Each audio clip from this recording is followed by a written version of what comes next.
La situation française en matière de mode de gestion de l'eau se caractérise essentiellement par deux choses.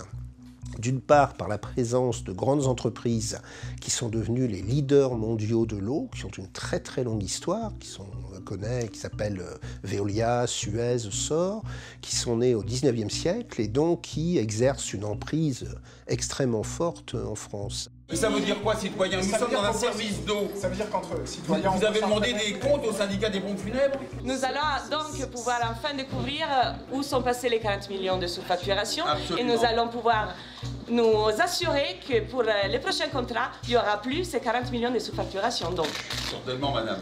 Il faudrait que le comité décide. Oui. Négocier, construire un rapport de force avec Veolia, ça tétanise un certain nombre de ceux qui pourtant ne sont pas dans le pacte passé au sommet. Le principal reproche, c'est que en s'accaparant l'eau et en s'en occupant à notre place, ils nous en débarrassent, quoi. Ils nous enlèvent notre citoyenneté de l'eau.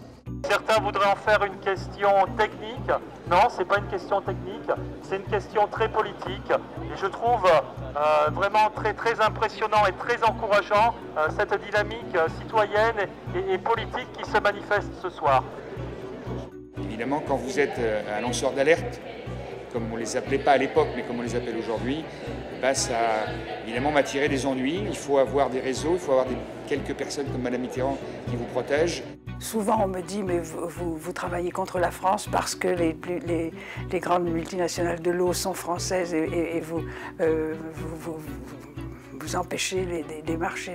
Non, je n'ai rien contre elles. Ce sont des entreprises et qu'elles restent des prestataires de services. C'est-à-dire elles rendent le service. Elles sont payées pour leur service, mais elles ne gèrent pas l'eau. Or actuellement c'est elles qui décident.